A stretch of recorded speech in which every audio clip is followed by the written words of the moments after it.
Hi, Daniel. Nice to talk to you again. Hi, Efrain. Always good to see you, believe it or not. So today we're speaking with someone you actually worked with.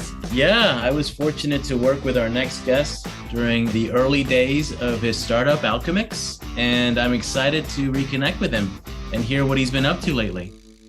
Yeah, that's great. And I'm also curious to know how he's using analytics, which is a field that I'm not an expert in, to be honest, how that combines with today's topic that we're going to cover, which is quick commerce, also known as QCommerce.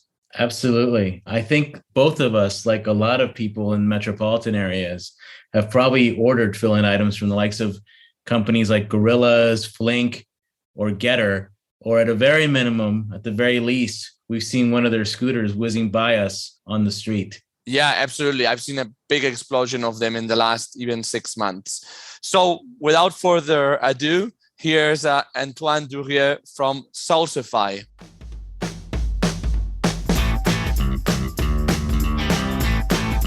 Cool. Hi, Antoine. Thanks for joining us today. Hi, Daniel. Hi, Efrain. Good to see you. Good to see you again. You're joining us from Paris, I believe, no? Precisely. Winter in Paris. Yeah. Which I guess is a bit worse than what we have here today. I think, Efrain, you're in Paris as well. You could have actually got together to do the recording. Yeah, we could have actually. Antoine, I actually saw some of the Alkemics team at a tech event earlier this week. So it was nice to catch up with some old friends. Small world. Yeah, exactly. Yeah, maybe actually we should start by saying the common background, or that you actually work together at some stage, Antoine and Efrain, which is very unique. Yeah, actually, it's actually a funny story. We met with Efrain a couple of years ago, and he ran marketing for a couple of years at Alkemics. So we've been working together for a bit, and I was actually following the podcast when at the beginning when it was created. So happy to be invited this time.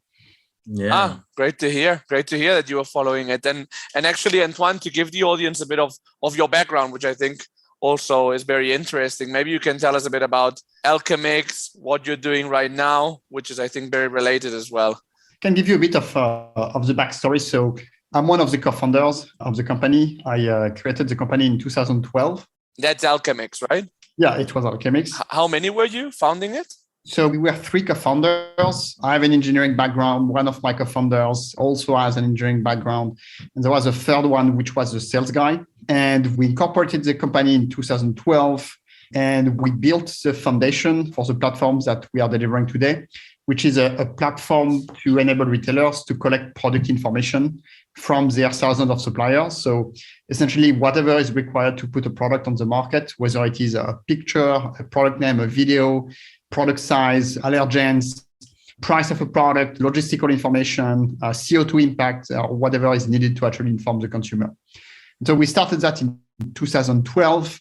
We launched in France. Our first customer was Auchan, then Casino, and then progressively, really, we managed to onboard most of the major retailers in France. Mm-hmm. We expanded to the UK. I think it was in 2017. And recently, we launched in Germany and in a couple of other countries. And did you always work with the retail side and not with the FMCG side? Yeah, precisely. So the core of our customer base has always been retail. But obviously, when you work with retailers, you also happen to serve their thousands of suppliers. So we've always had an eye for the brands as well. And so the funny thing about the story is that the same year we were created, there was another startup that was created in the US. This startup was named Salsify. And Salsify addressed exactly the same problem as we did, which was the problem of product data, but from a completely different angle. So we addressed the problem of product data from the retailer standpoint. So how do you collect product information from thousands of suppliers? Mm-hmm. And Salsify decided to address the problem by helping brands centralize and distribute product information to their hundreds or thousands of distribution channels. And so they grew in the US, we grew in Europe, and I have to say we always had an eye for them. We were carefully monitoring what they were doing. We were very impressed by their execution speed and by their marketing and their positioning. And progressively, we started to learn about each other. We built a couple of native integrations between our two platforms for a couple of customers. And at some point, we realized that the DNA of the two companies was just incredibly similar, and that it would make sense to actually join forces in order to provide the ecosystem with an end-to-end solution, in order to provide a digital system of record and workflow for the entire industry. And this is something that we started pretty much 1 year ago, and the process closed last May. And we officially announced that we were just one single company able to serve both brands and retailers, not only in the US and in Europe, but all over the world. And actually, what's the benefit for retailers or brands to have all this data? I mean, this question will sound very stupid probably to you and many of our listeners, but for an ignorant in this topic like me, what's in it for them?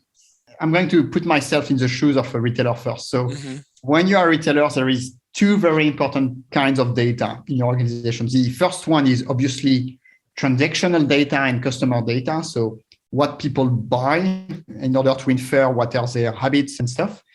And the other very important kind of data is product data. This product data feeds everything at a retailer. It feeds the merchandising systems, it feeds planograms, it feeds the e-commerce website, it feeds the supply chain automation systems, it feeds the ERP, it feeds basically every single system at the retailer. I mean, in order to put a product on the market, you need the size of this product, you need the price of this product, you need the name of this product. So product information is absolutely everywhere. Every single team at the retailer ends up using some product information to do their business.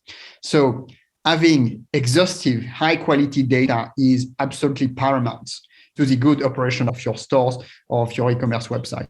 And this is a problem that has only been growing because for three reasons. The first one is that there is more and more product on the market. So every year, the speed at which products are launched is accelerating. Every year, it becomes more easy to invent a new product. So basically, the raw quantity of products on the market is growing. The number of suppliers is also growing. There is more and more local suppliers. Everyone can become a supplier, essentially. Everyone can launch their product now. So there is also an explosion of the number of suppliers. And last but not least, there is also an explosion of the number of attributes, of information, of pieces of information about the product. A couple of years ago, everything was written on the pack. Then the e-commerce started. So you had to also digitize what's written on the pack. And now the consumer wants more and more information. He wants nutritional information. He wants allergens. He wants to know the CO2 impact of his product. He wants to know how the product is packaged, whether there is plastic or not in it.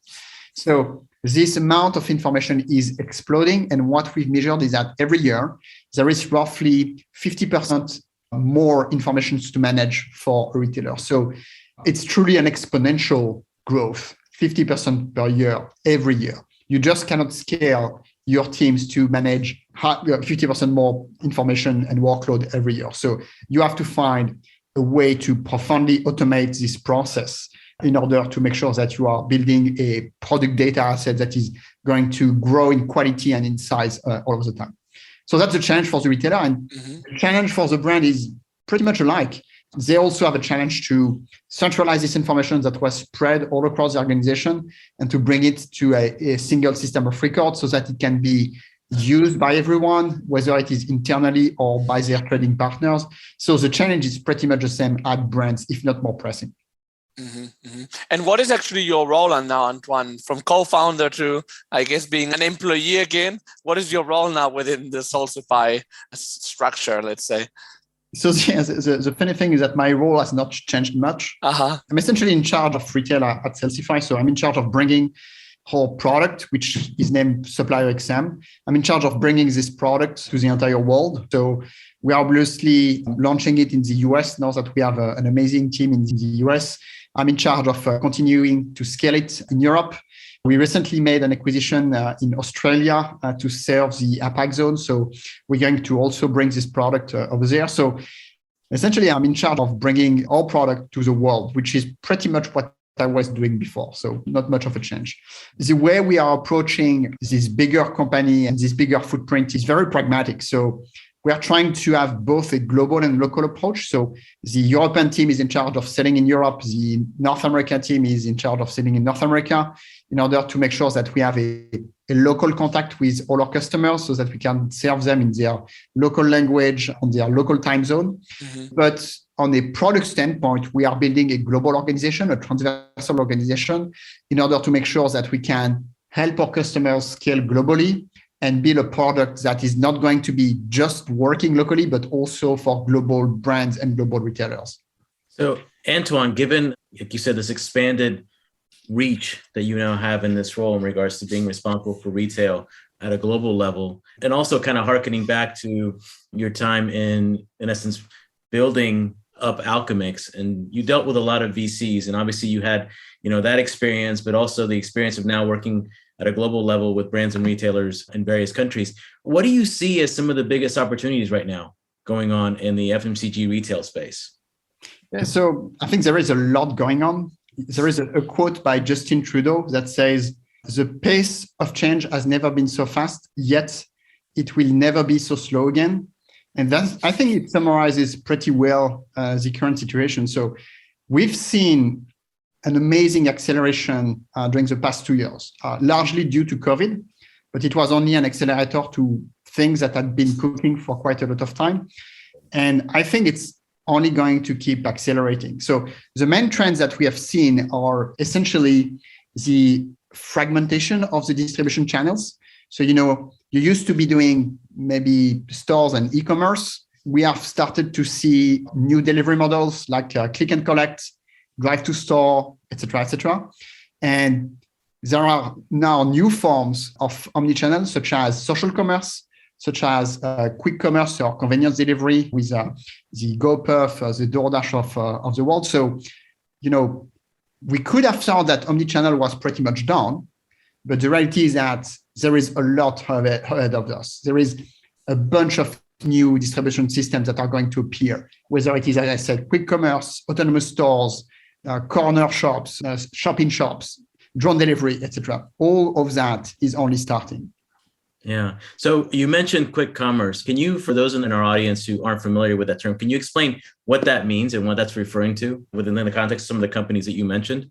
Yeah, so quick commerce is essentially a new channel of distribution where the promise is that you're going to be delivered your products very quickly, typically around 15 to 30 minutes, which is, a revolution for the consumer because the status quo was pretty much one day for the other. And so shrinking that down to 15 or 30 minutes is just an amazing feat. I mean, it's a major disruption of what had been there before, where the retailer had time to optimize for the different deliveries, where they had time to resupply the shelves, et cetera, et cetera. So quick commerce is a totally new beast on the ecosystem.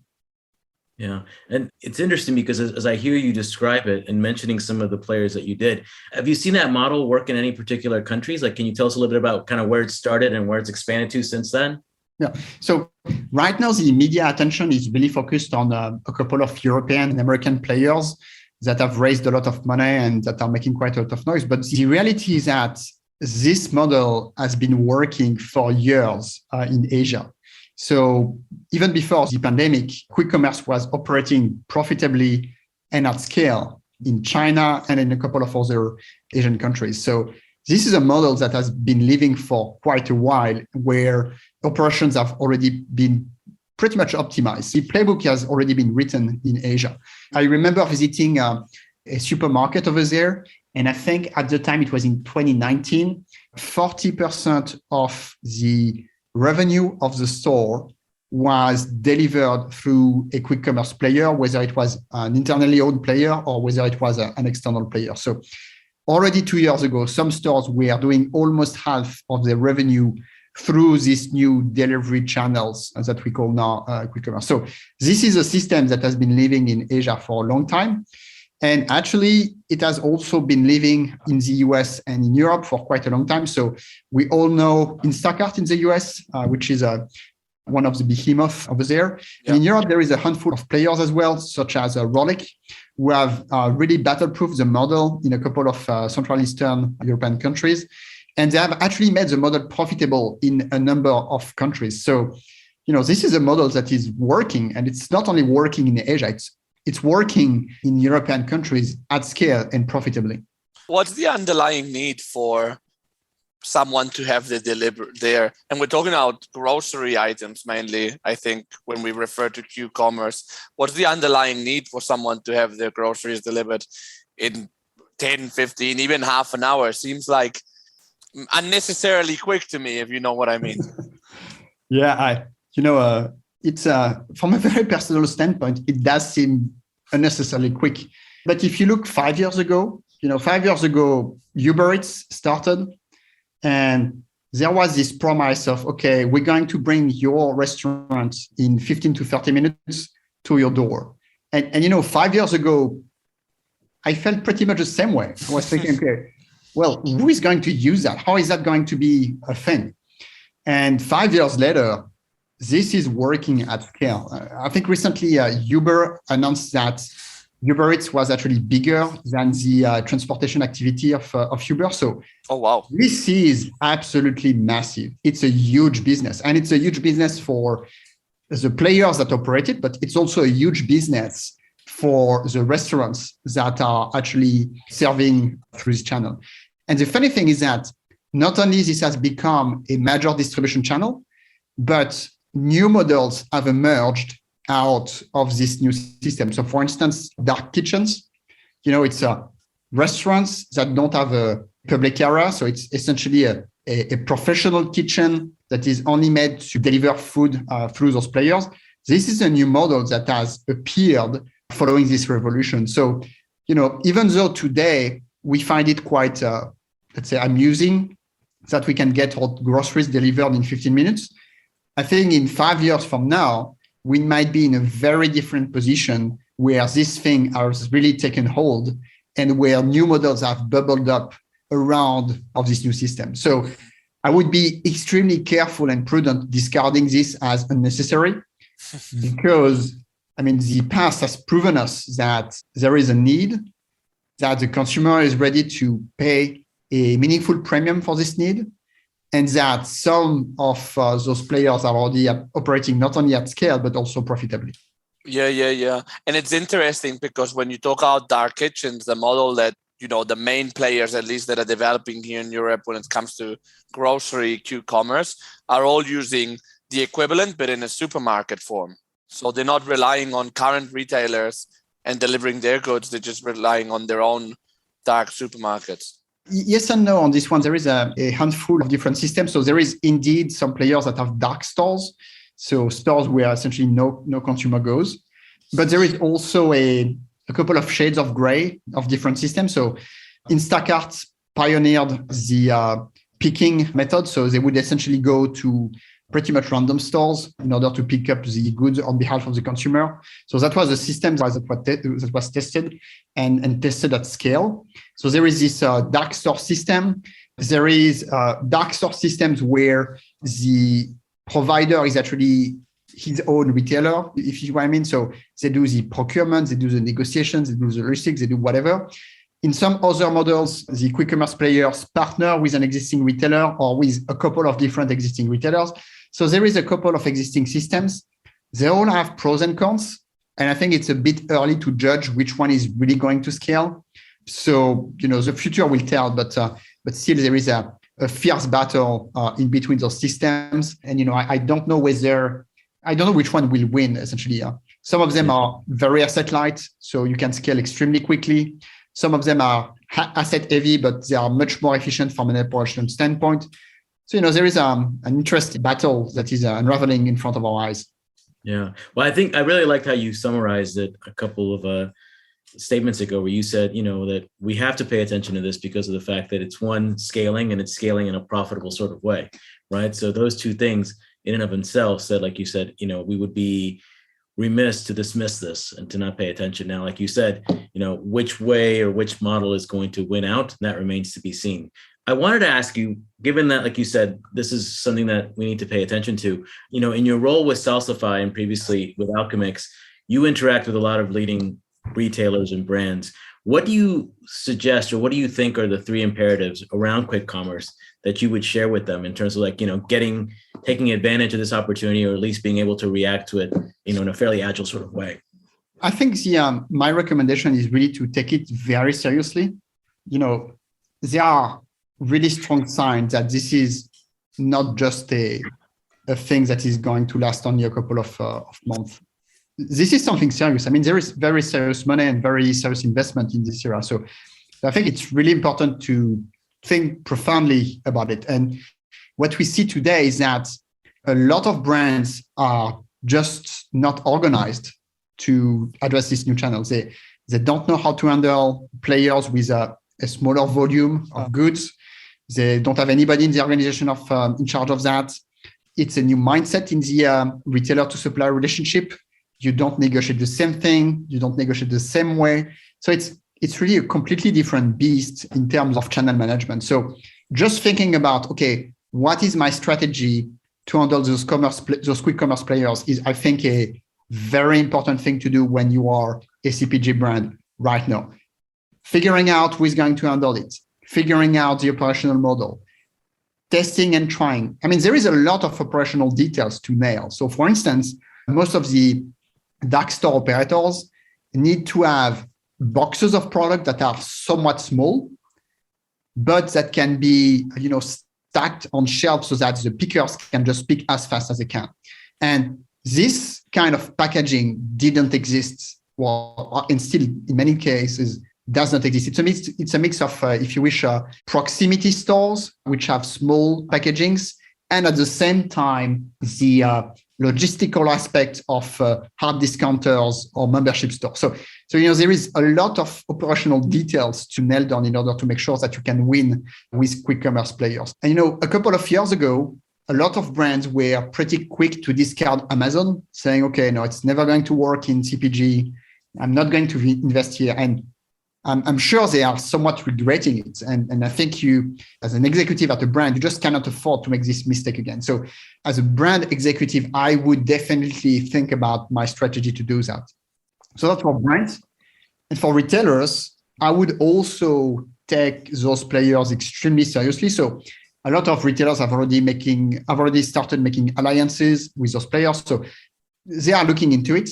But I think it's important to realize that those players are coming without any legacy. They are starting from scratch with a modern IT system, with advanced management practices, with a lot of capital, with top quality talent, especially on everything digital and data. So, when you mix those three ingredients, you have the recipe for disruption. And so I would also consider them very seriously. The speed at which they operate is absolutely incredible. And so even though they are small right now, the rate of growth and the exponential is actually something that enables you to catch up very quickly. So here again, as a retailer, I would really think twice about the way to handle this new wave. Yeah, definitely. How can they leverage, with the type of data that you handle at Salsify, how are you helping? Maybe we can start with brands, adapt to this new reality. Yes, so for us, quick commerce is a new kind of retailer, if you wish. So we address them exactly as a retailer. We truly consider them as a fully fledged retailer. What brands can do is essentially make sure that they are ready to share their data with a player that is more data-driven and capable to experiment very quickly. So for instance, I don't know if you saw that, but on the Picnic app, they enable brands to use not an image on the product page, but a GIF, so a moving image. And so in the aisle menu, you actually have small GIFs that are actually moving. And, as a brand, being capable to experiment on that and to measure whether this is going to increase your conversion or not, and having this content ready in order to power this new kind of experiences is, I think, that something that is important. And Salsify provides solutions to help brands start to aggregate and centralize all those product information media in order to be capable to very quickly adapt to the new requirements of those players and make sure that they can run such experiments and stay ahead. So that's for brands. From the quick commerce players' perspective, we are truly considering them as fully fledged retailers. We provide them with exactly the same tools. We help them put in place best-in-class processes in terms of supplier management. So we truly consider them as a true retailer. And for this reason, they use our platform exactly as one. So they use our platform to do sourcing. They use our platform to do procurement, to gather additional information, to showcase to the consumer on the app, et cetera, et cetera. So they basically just execute on the use cases that we have been building for years, but at a pace that is just absolutely stunning. So for us, this new generation of players is another kind of retailers that we can serve and with whom we are very happy to run experiments. So you're already working then, you have clients that are quick commerce players. We're working with close to 10 players, a couple of them in the US, a couple of them in France. We recently announced a partnership with Gorillas, for instance.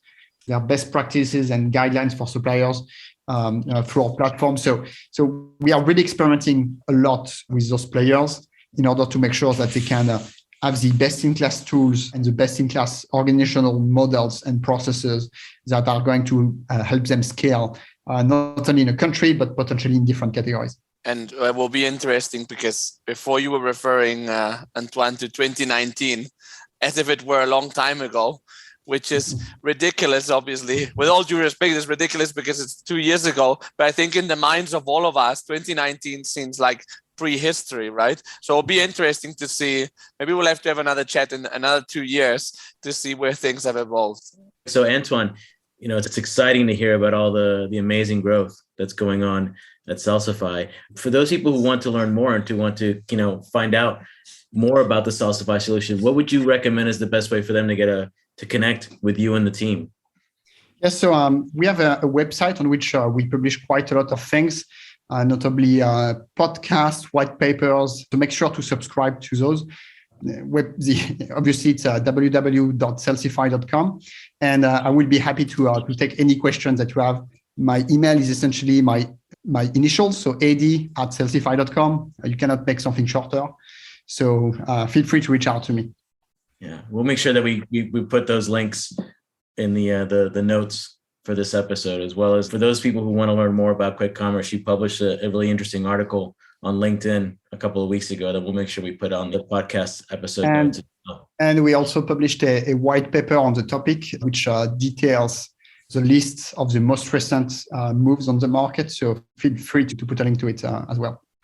Okay, perfect.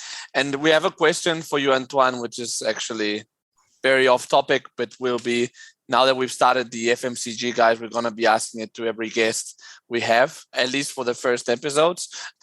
It's basically a leadership question. It's basically, what advice would you give to your own self 10 years ago in terms of like one leadership lesson that you would give yourself 10 years ago? So that's a hard one. Okay, it's going to be super selfish and a bit pedantic, but anyway. So I think the advice would have been believe more in your intuitions and really go for it.